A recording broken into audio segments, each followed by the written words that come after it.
Dracula Daily, October 4th. Jonathan Harker's Journal. 4th of October. Morning. Once again during the night I was wakened by Mina.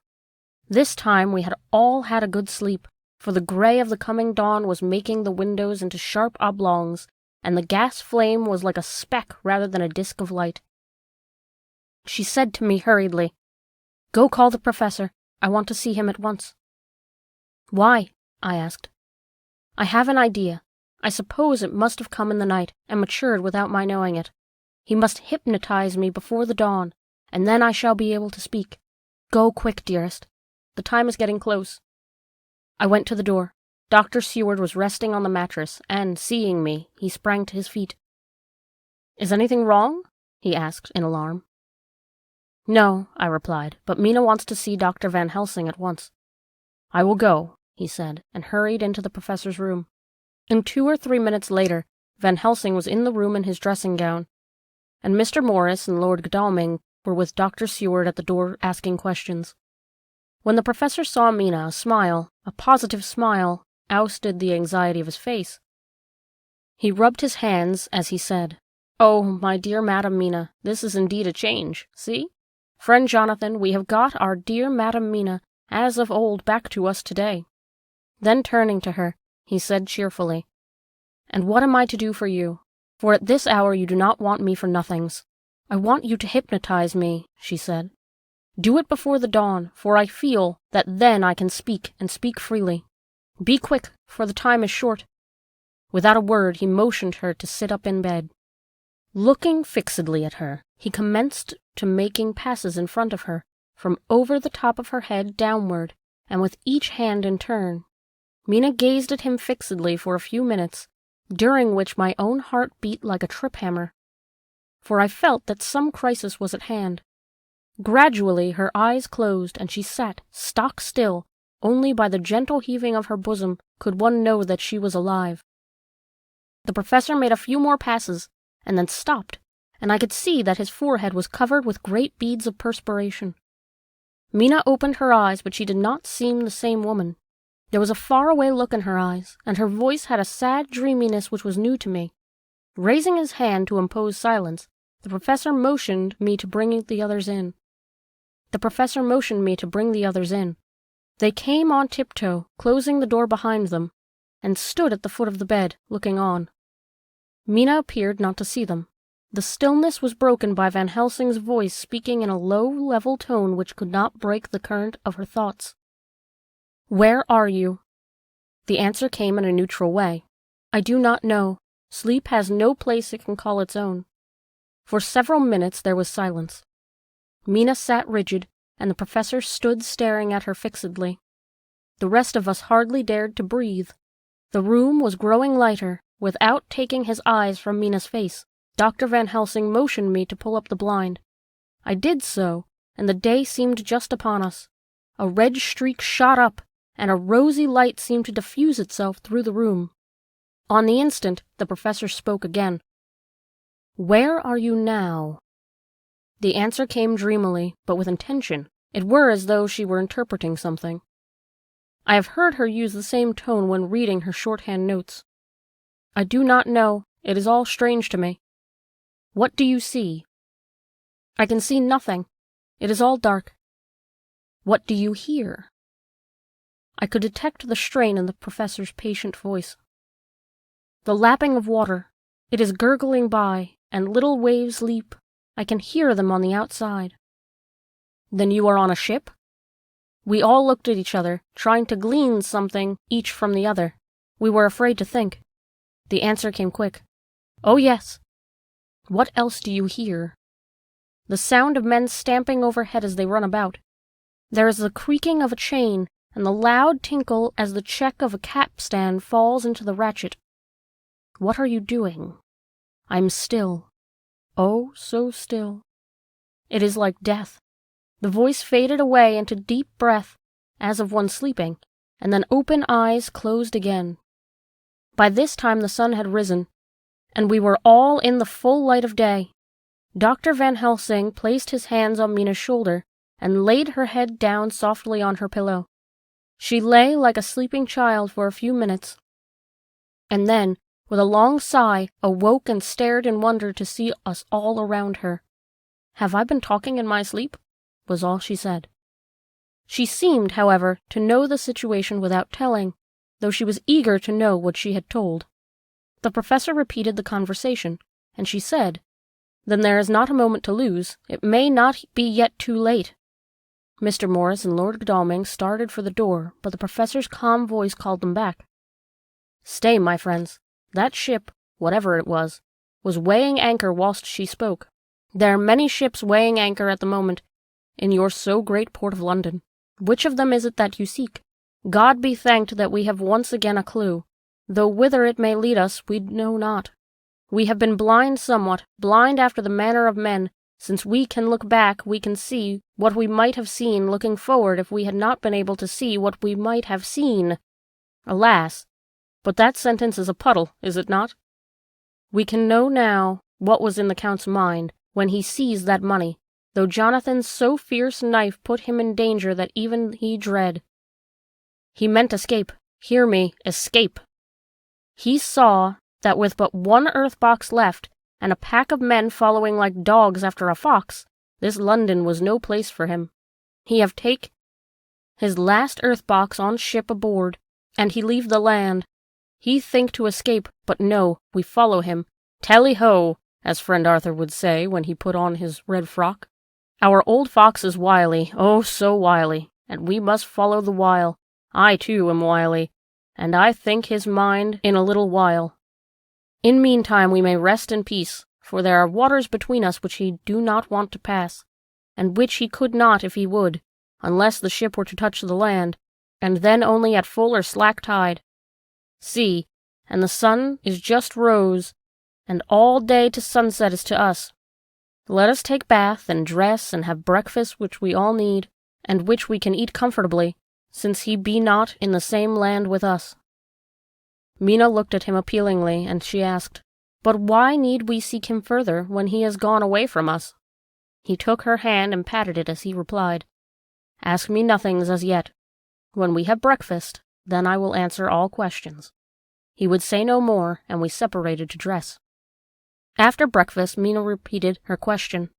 He looked at her gravely for a minute, and then said sorrowfully, "Because, my dear, dear Madam Mina, now more than ever we must find him, even if we have to follow him to the jaws of hell." She grew paler still, as she asked faintly, "Why?"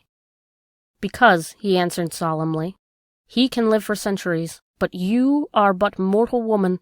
Time is now to be dreaded, since once he put that mark upon your throat." I was just in time to catch her as she fell forward in a faint.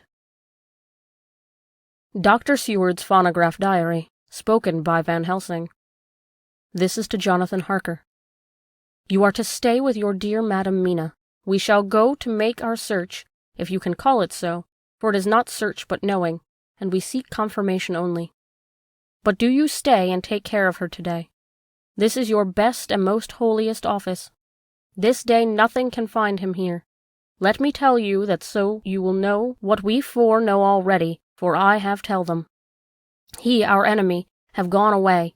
He have gone back to his castle in Transylvania. I know it so well, as if a great hand of fire wrote it on the wall. He have prepare for this in some way, and that last earth-box was ready to ship somewheres. For this he took the money, for this he hurry at the last, lest we catch him before the sun go down. It was his last hope, save that he might hide in the tomb that he think Miss Lucy, being as he thought like him, keep open to him. But there was not of time.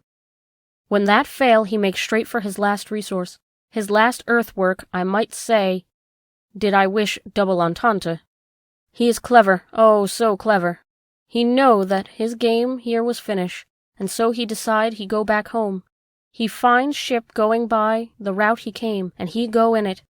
We go off now to find what ship, and whither bound. When we have discovered that, we come back and tell you. Then we will comfort you and poor dear Madam Mina with new hope. For it will be hope, when you think it over, that all is not lost. This very creature that we pursue, he take hundreds of years to get so far as London, and yet in one day, when we know of the disposal of him, we drive him out. He is finite, though he is powerful to do much harm and suffers not as we do. But we are strong, each in our purpose, and we are all more strong together. Take heart afresh, dear husband of Madam Mina. This battle is but begun, and in the end we shall win, so sure as that God sits high to watch over his children. Therefore, be of much comfort till we return.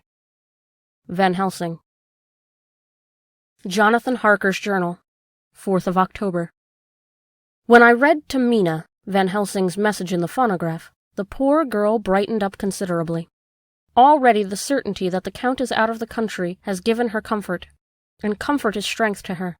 For my own part, now that his horrible danger is not face to face with us, it seems almost impossible to believe in it.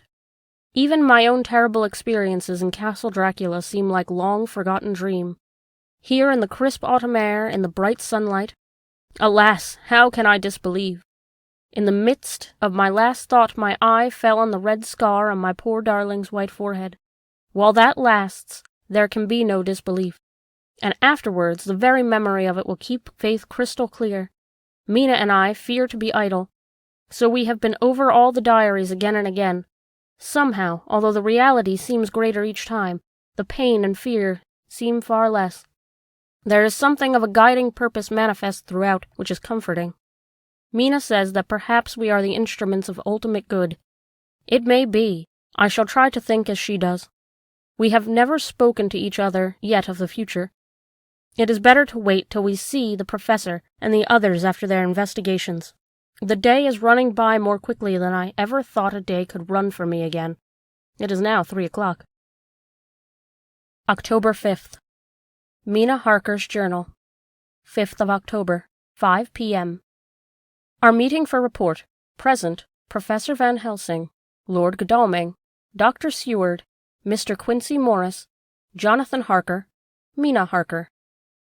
Dr. Van Helsing described what steps were taken during the day to discover on what boat and whither bound Count Dracula made his escape. As I knew that he wanted to get back to Transylvania, I felt sure that he must go by the Danube mouth, or by somewhere in the Black Sea, since by that way he come.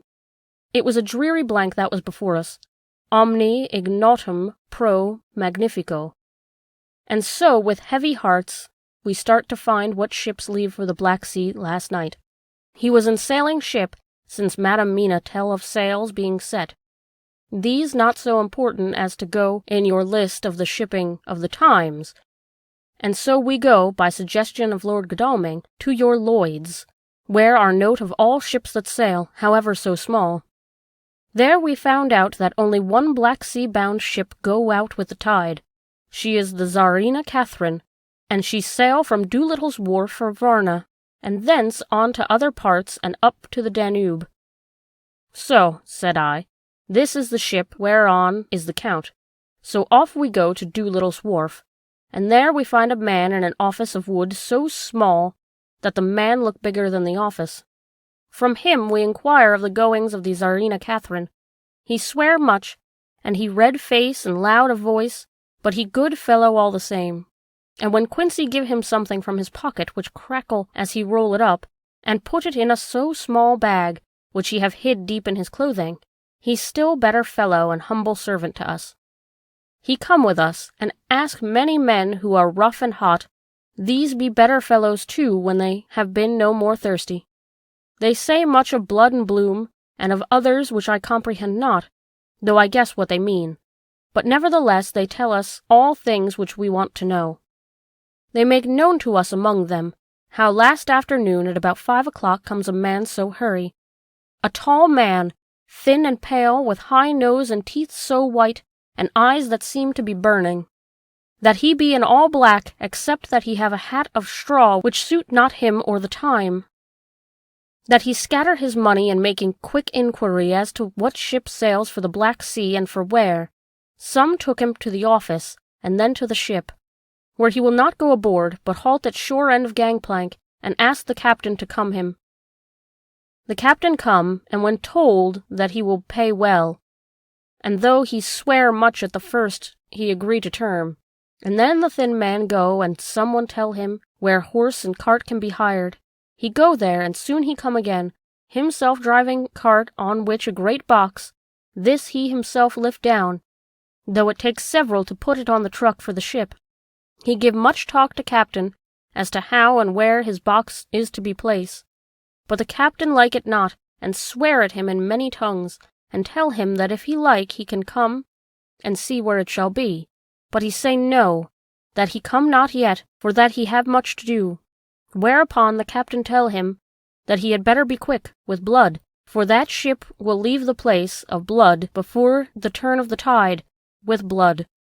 Then the thin man smile and say that of course he must go when he think fit, but he will be surprised if he go quite so soon. The captain swear again, polyglot, and the thin man make him bow, and thank him, and say that he will so far intrude on his kindness as to come aboard before the sailing. Final the captain, more red than ever, and in more tongues tell him that he doesn't want no Frenchmen, with bloom upon them and also with blood, in his ship, with blood on her also. And so, after asking where there might be close at hand a ship where he might purchase ship forms, he departed. No one knew where he went or bloomin' cared for, as they said, for they had something else to think of. Well, with blood again, for it soon became apparent to all that the Tsarina Catherine would not sail as was expected. A thin mist began to creep up over the river, and it grew and grew till soon a dense fog enveloped the ship and all around her. The captain swore polyglot, very polyglot with bloom and blood, but he could do nothing. The water rose and rose, and he began to fear that he would lose the tide altogether. He was in no friendly mood, when just at the full tide, the thin man came up the gangplank again, and asked to see where his box had been stowed.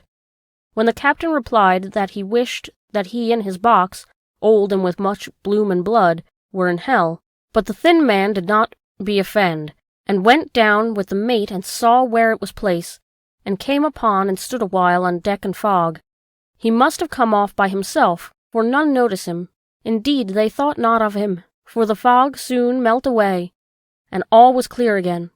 My friends of the thirst and the language that was of bloom and blood laughed, as they told that the captain's swears exceeded even his usual polyglot, and was more than ever full of picturesque, when on questioning other matters who were on movement up and down over the river that hour, he found that few of them had seen any fog at all, except where it lay round the wharf. However, the ship went out on the ebb tide, and was doubtless by morning far down the river mouth. She was by then, when they told us, out to sea. And so, my dear Madam Mina, it is that we have to rest for a time, for our enemy is on the sea, with the fog at his command, on his way to the Danube mouth. To sail a ship takes time, go she never so quick, and when we start to go on land more quick, and we meet him there, our best hope is to come on him when in the box between sunrise and sunset, for then he can make no struggle, and we may deal with him as we should. There are days for us in which we can make ready our plan. We know all about where he go, for we have seen the owner of the ship, who have showed us invoices and papers that can be. The box we seek is to be landed in Varna, and to be given to an agent, one Ristix, who will be there to present his credentials, and so our merchant friend will have done his part. When he asks if there be any wrong, for that so, he can telegraph and have inquiry made at Varna. We say no, for what is to be done is not for police or of customs. It must be done by us alone and in our own way. When Dr. Van Helsing was done speaking, I asked him if he were certain that the Count had remained on board the ship. He replied, "We have the best proof of that, your own evidence, when in the hypnotic trance this morning." I asked him again if it were really necessary that he should pursue the Count, for I dread Jonathan leaving me, and I know that he would surely go if the others went. He answered in growing passion, at first quietly. As he went on, however, he grew more angry and more forceful, till in the end we could not but see wherein was at last some of that personal dominance which made him so long a master amongst men. Yes, it is necessary, for your own sake in the first, and then for the sake of humanity. This monster has done much harm already, in the narrow scope where he find himself, and in the short time when as yet he is only as a body groping his so small measure in darkness and not knowing. All this I have told these others. You, my dear Madam Mina, will learn it in the phonograph of my friend John, or in that of your husband. I have told them how the measure of leaving his own barren land, barren of peoples, and coming to a new land where life of man teems till they are like the multitude of standing corn, was the work of centuries. Were another of the undead, like him, to try and do what he has done, perhaps not all of the centuries of the world that have been, or that will be, could aid him. With this one, all the forces of nature that are occult and deep and strong must have worked together in some wondrous way. The very place where he have been alive, undead for all these centuries, is full of strangeness of the geological and chemical world. There are deep caverns and fissures that reach out none know whither. There have been volcanoes, some of whose openings still send out waters of strange properties, and gases that kill or make to vivify. Doubtless, there is some magnetic or electric in some of these combinations of occult forces which work for physical life in strange way, and in himself from the first some great qualities. In a hard and warlike time he was celebrate that he have more iron nerve, more subtle brain, more braver heart, than any man. In him some vital principle have in some strange way found their utmost, and as his body keep strong and grow and thrive, so his brain grow too. All this without that diabolical aid, which is surely to him, for it have to yield to the powers that come from, and are, symbolic of good. And now, this is what he is to us. He have infect you, oh, forgive me, my dear, that I must say such, but it is for you that I speak. He infect you in such wise, that even if he do no more, you have only to live in your own old sweet way, and so in time, death, which is of man's common lot, and with God's sanction, shall make you like to him. This must not be. We have sworn together that it must not. Thus we are ministers of God's own wish, that very world, and men for whom his Son died, will not be given over to monsters, whose very existence would defame him. We have allowed us to redeem one soul already, and we go out to the old Knights of the Cross to redeem more. Like them we shall travel towards the sunrise, and like them, if we fall in good cause. He paused, and then said, But will not the Count take this rebuff wisely? Since he has been driven from England, will he not avoid it, as a tiger does the village from which he has been hunted? Aha, he said. Your simile of the tiger good for me, and I shall adopt him. Your man-eater, as they call of India the tiger, who has once tasted blood of a human, care no more for the other prey, but prowl unceased till he get him. This that we hunt from our village is a tiger too, a man-eater, and he never ceased to prowl. Nay, in himself he is not one to retire and stay afar. In his life, his living life, he go over the Turkey frontier and attack his enemy on his own ground.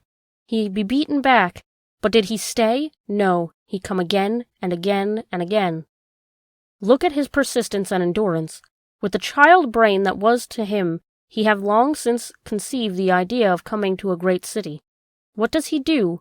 He find out the place of all the world most of promise for him. Then he deliberately set himself down and prepare for the task. He find in patience just how is his strength, and what are his powers. He study new tongues. He learn new social life, new environment of old ways, the politic, the law, the finance, the science, the habit of a new life and new people who have come to be since he was. His glimpse that he have had, whet his appetite only and keen his desire, nay, it help him to grow as to his brain. For it all proved to him how right he was at the first in his surmises. He have not done this alone, all alone, from a ruined tomb in a forgotten land. What more may he not do when the greater world of thought is open to him? He that can smile at death as we know of him, who can flourish midst the diseases that kill off whole peoples. Oh, if such an one was to come from God, and not the devil, what a force for good might he not be in this old world of ours. But we are pledged to set the world free. Our toil must not be in silence, and our efforts all in secret, For in this enlightened age, when men believe not even what they see, the doubting of wise men would be his greatest strength. It would be at once his sheath and his armor, and his weapons to destroy us, his enemies, who are willing to peril even though our own hands for the safety of one we love, for the good of mankind, and for the honor and glory of God. After a general discussion, it was determined that for tonight nothing be definitely settled, that we should all sleep on the facts, and try to think out proper conclusions. Tomorrow, at breakfast, we are to meet again, and, after making our conclusions known to one another, we shall decide on some definite cause of action. I feel a wonderful peace and rest tonight. It is as if some haunting presence were removed from me, perhaps. My surmise was not finished, could not be, for I caught sight of the mirror of the red mark on my forehead, and I knew that I was still unclean. Dr. Seward's Diary, 5th of October. We all rose early, and I think that sleep did much for each and all of us. When we met at early breakfast, there was more general cheerfulness than any of us had ever expected to experience again. It is really wonderful how much resilience there is in human nature. Let any obstructing principle, no matter what, be removed in any way, even by death, and we fly back to first principles of hope and enjoyment. More than once as we sat round the table, my eyes opened in wonder whether the whole of the past days had not been a dream. It was only when I caught sight of the red blotch on Miss Harker's forehead that I was brought back to reality. Even now, when I am gravely revolving the matter, it is almost impossible to realize that the cause of all our trouble is still existent. Even Mrs. Harker seems to lose sight of her trouble for whole spells. It is only now and again, when something recalls it to her mind, that she thinks of her terrible scar. We are to meet here in my study in half an hour and decide on our course of action. I see only one immediate difficulty. I know it by instinct rather than reason. We shall all have to speak frankly, and yet I fear that in some mysterious way poor Mrs. Harker's tongue is tied. I know that she forms conclusions of her own, and from all that has been, I can guess how brilliant and how true they must be. But she will not, cannot, give them utterance. I have mentioned this to Van Helsing, and he and I are to talk it over when we are alone. I suppose it is some of that horrid poison which has got into her veins beginning to work. The Count has his own purposes when he gave her what Van Helsing called the vampire's baptism of blood. There may be a poison that distills itself out of good things. In an age when the existence of ptomaines is a mystery, we should not wonder at anything. One thing I know, that if my instinct be true regarding poor Miss Harker's silences, then there is a terrible difficulty, an unknown danger in the work before us. The same power that compels her silence may compel her speech. I dare not think further, for so I should in my thoughts dishonor a noble woman. Van Helsing is coming to my study a little before the others. I shall try to open the subject with him. Later. When the professor came in, we walked over the state of things. I could see that he had something on his mind which he wanted to say, but felt some hesitancy about broaching the subject. After beating around the bush a little, he said suddenly, "Friend John, there is something that you and I must talk of alone. Just at the first, at any rate. Later, we may want to take the others into our confidence." Then he stopped, and waited, and went on. "Madam Mina, our dear Madam Mina, is changing." A cold shiver ran through me to find the worst of my fears thus endorsed. Van Helsing continued, "With the sad experience of Miss Lucy, we must this time be warned before things go too far. Our task is now in reality more difficult than ever, and this new trouble makes every hour of the direst importance. I can see the characteristics of the vampire coming in her face. It is now but very, very slight, but it is to be seen if we have eyes to notice without to prejudge. Her teeth are some sharper, and at times her eyes are more hard. But these are not all. There is to her silence now often, and so it was with Miss Lucy. She did not speak, even when she wrote that which she wished to be known later. Now my fear is this. If it be that she can, by our hypnotic trance, tell what the Count see and hear, is it not more true that he, who have hypnotized her first, and who have drink of her very blood and make her drink of his, should, if he will, compel her to disclose to him that which she know? I nodded acquiescence. He went on. Then, that we must do so is to prevent this. We must keep her ignorant of our intent, and so she cannot tell what she know not. This is a painful task. Oh, so painful that it heartbreak me to think of. But it must be. When today we meet, I must tell her for a reason, which we will not speak, so she must not more be of our counsel, but be simply guarded by us. He wiped his forehead, which he had broken out in profuse perspiration at the thought of the pain which he might have to inflict upon the poor soul already so tortured. I knew that it would be of some sort of comfort to him if I told him that I had also come to the same conclusion, for at any rate it would take away the pain of doubt. I told him, and the effect was as I expected. It is now close to the time of our general gathering. Van Helsing has gone away to prepare for the meeting, and his painful part of it. I really believe his purpose is to be able to pray alone. Later. At the very outset of our meeting, a great personal relief was experienced by both Van Helsing and myself. Mrs. Harker had sent a message by her husband to say that she would not join us at present, as she thought it better that we should be free to discuss our movements without her presence to embarrass us. The professor and I looked at each other for an instant, and somehow we both seemed relieved. For my own part, I thought that if Mrs. Harker realized the danger herself, it was much pain as well as much danger averted. Under the circumstances we agreed, by a questioning look and answer, with a finger on lip, to preserve silence of our suspicions, until we should have been able to confer alone again. We went at once into our plan of campaign. Van Helsing roughly put the facts before us first. The Tsarina Catherine left the Thames yesterday morning. It will take her at the quickest speed she has ever made at least 3 weeks to reach Varna. But we can travel over land to the same place in 3 days. Now, if we allow for 2 days less for the ship's voyage, owing to such weather influence as we know that the Count can bring to bear, and if we allow a whole day and night for any delays which may occur to us, then we have a margin of nearly 2 weeks. Thus, in order to be quite safe, we must leave here on the 17th at latest. Then we shall at any rate be in Varna a day before the ship arrives, and able to make such preparations as may be necessary. Of course, we shall go armed against evil things, spiritual as well as physical. Here Quincey Morris added, I understand that the Count comes from a wolf country, and it may be that he shall get there before us.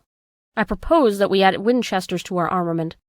I have a kind of belief in a Winchester when there's any trouble of that sort around. Do you remember, Art, when we had to pack after the Tobolsk?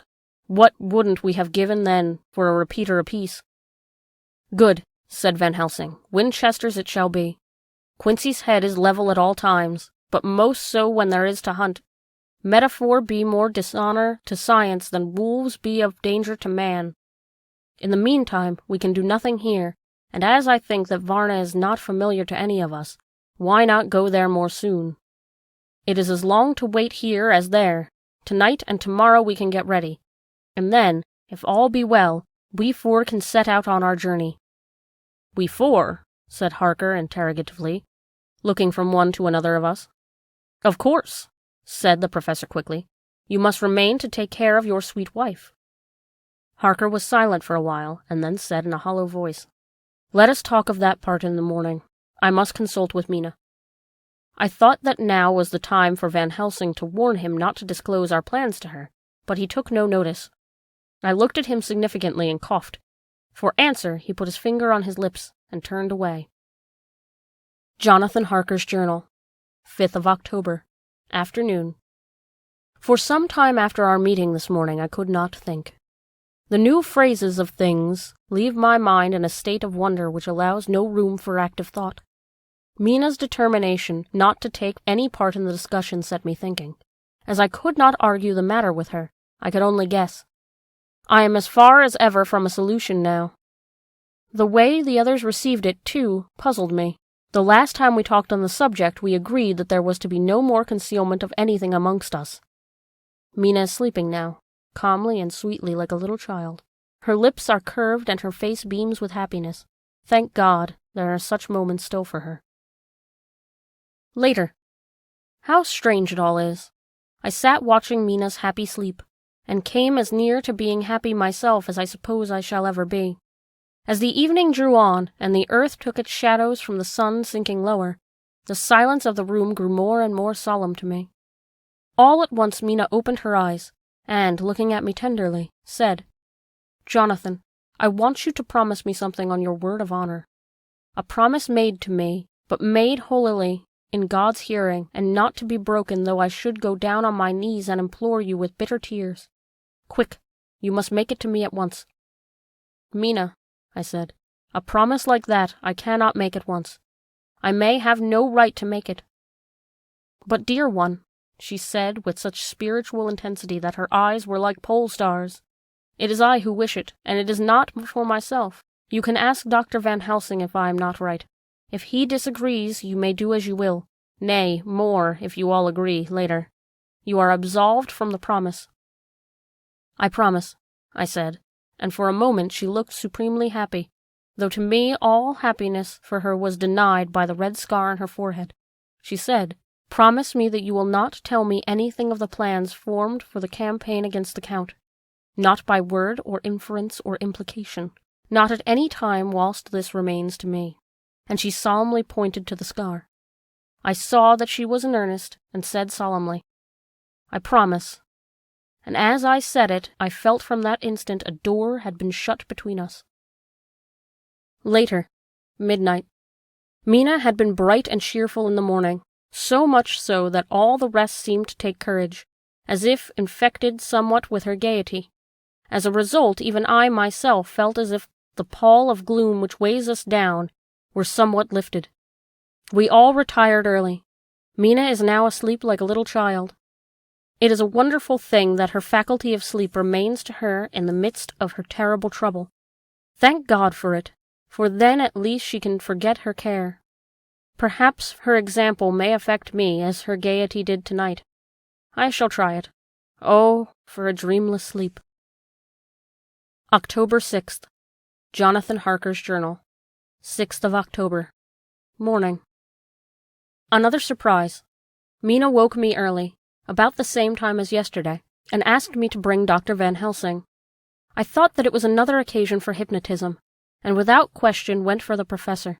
He had evidently expected some such call, for I found him dressed in his room. His door was ajar, so that he could hear the opening of the door of our room.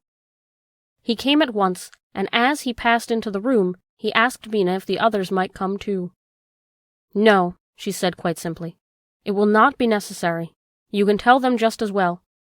I must go with you on your journey." Dr. Van Helsing was as startled as I was.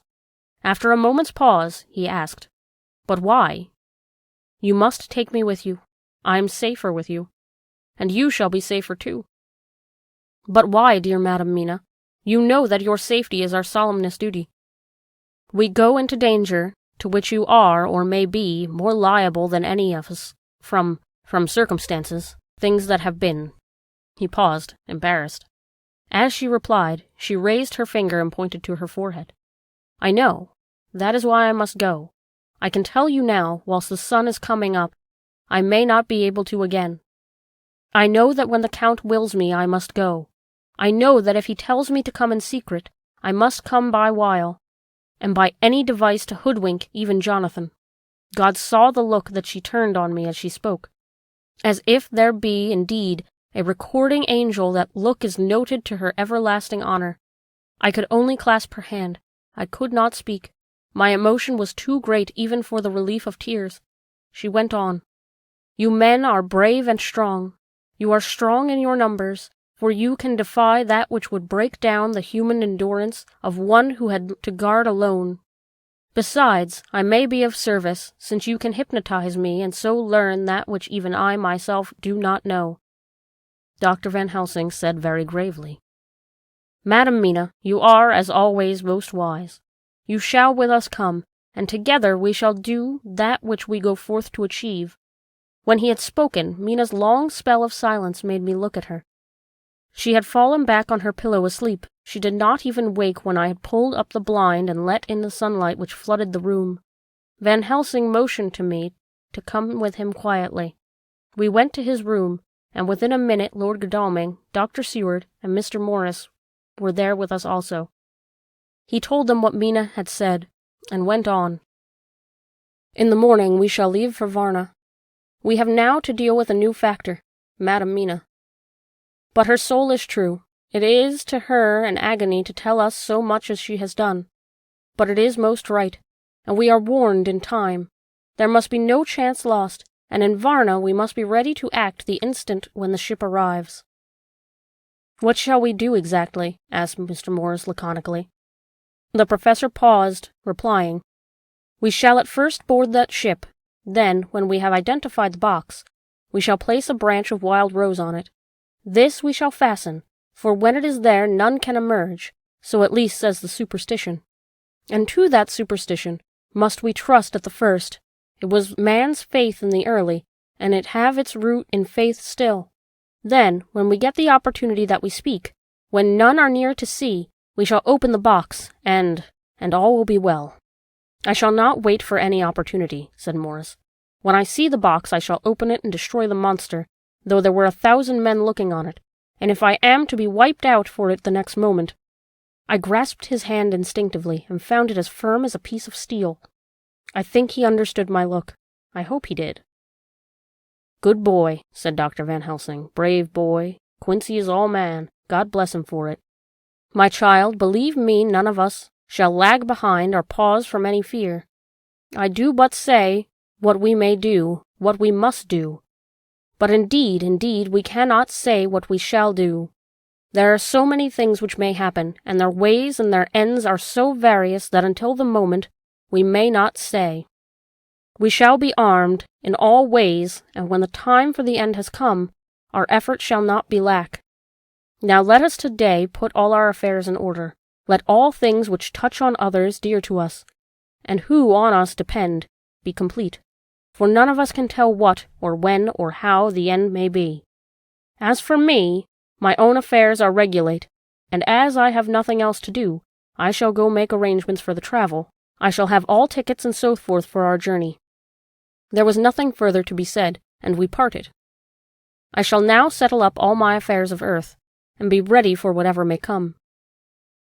Later. It is all done.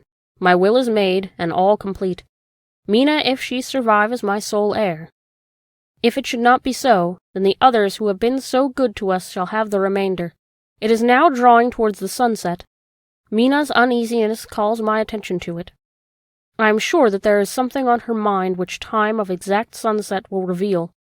These occasions are becoming harrowing times for us all, for each sunrise and sunset opens up some new danger, some new pain, which, however, may in God's will be means to a good end.